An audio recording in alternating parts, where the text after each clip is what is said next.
all right.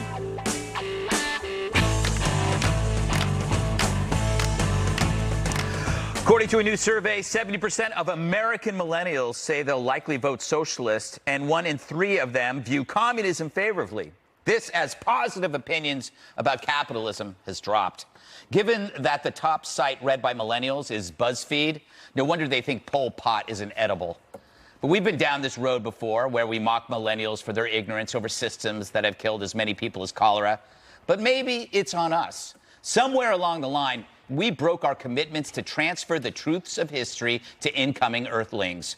You can't blame young people for forgetting stuff you never taught them. And although socialism's a sweet idea, there's no college course called Intro to Sweet Ideas that kill millions. 2 analogies. We used to know that vaccines save millions of lives, but once measles is nearly wiped out, what happens? We forget and start talking about vaccines as an option, like a sunroof. Then measles return. The horrible effects of socialism and communism seem remote, like a hangover you had from tequila back when you were 16. You threw up for 2 days and swore never again. But in a year, you do. Humans can forget the things that nearly kill them. In the same survey, 72% of all Americans wrongly believe communism killed under 100 million people in the last 100 years. It's more, over 100 million people killed by something that many people today see as nice. Given how modern media and academia deem humans as disposable hazards on an overcrowded planet that will certainly end in 10 years, maybe that's why they romanticize this awful stuff. Thin the herd, as they say. Jesse, you're a fan among millennials. I am. What would you tell them? I would tell them that the socialism in Scandinavia, that success story, is a complete and utter myth. The Scandinavian countries are ranked some of the top capitalist free market economies in the entire world. They have a very generous welfare system because they have an amazing capitalist system with low taxes and low regulation. The Scandinavian countries were going on a socialist route until about 40 years ago when the economy started tanking. They kicked all the politicians out and they slashed the estate tax, corporate taxes, income taxes. They have school choice there.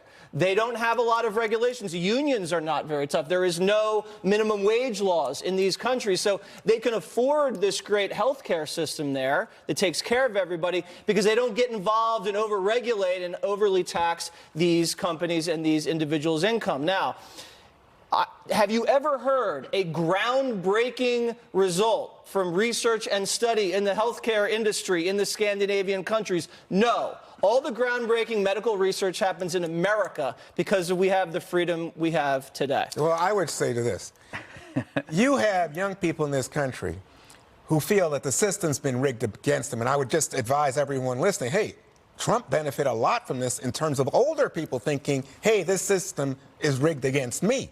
But young people say, hey, you know, why am I paying all these high bills for school? Why is the healthcare system so bad? Why are so many schools, you got the loan, especially not good schools? And so why is that? So they don't see Venezuela. They don't see all the GOP fear-mongering. What they see is Denmark, Scandinavia. And they say, hey, these people have good health care. These people have good schools, less income inequality, and more opportunity. By the way, less opportunity. By the way, they have less opportunity. No, they have more opportunity. They're small countries. By the way, when it comes to a happiness index, all through the world, the happiest countries are these countries, the Scandinavian countries. Then why does everybody want to move to America? Why? No one's moving to Denmark and Norway and Finland. They're all moving here. Before Kennedy explodes into a giant pumpkin? I would challenge that assertion that these are the happiest countries in the world. The fact that Americans may be less happy is their economic mobility has essentially been slashed and shackled. The president and Republicans are half right. Yes, you have to cut taxes. People have to be able to take more of their money home, and that's what improves consumer confidence and allows people to spend more money and hire more workers for their small businesses. And that's an incredible thing. And I think socialism actually has a better PR person, and people who embrace capitalism have to marry it to creativity, because that's the best thing about America. If you have good ideas, you are not strangled by a cultural caste system. And by the way, some of the countries that you idealize are actually very homogenous. Yes. And it's true. Very But it's difficult also to be... true that the big companies like the Googles and the Amazons in this country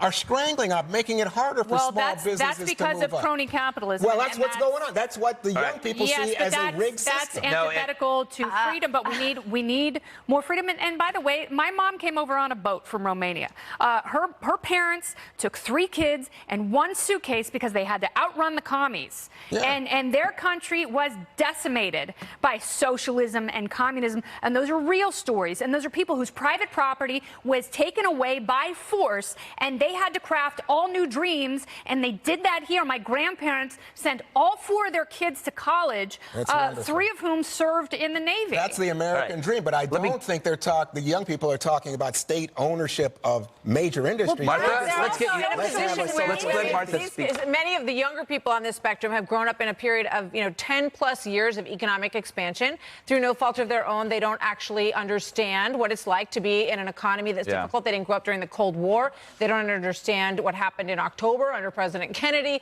They have a lack of knowledge. I think, to your point, we need to require more of these civics lessons that also sort of clue people in on, the pluses and minuses of some of these economic systems. I mean, I would recommend that, people love to do a semester abroad, exchange programs. Let's send kids to places like Venezuela, where they Cuba. could learn, or Cuba, where they really can see firsthand what it is like to experience those places. It might also be a good idea to have those exchange work the other way so that some of the children in those countries could experience what capitalism offers, because I think they're, I love these kids. Some of them are my own, but they're living in Bangladesh. They are. And you need to experience the other side to understand what You how didn't lucky raise a have it. communist, did you, Martha? Oh my gosh! Here we Jesse, go. that's going to happen to you. She's a guest. One is raising Republicans. You're going to raise liberals. I can see it. All right. Republicans slamming Adam Schiff for what he did today. Details next.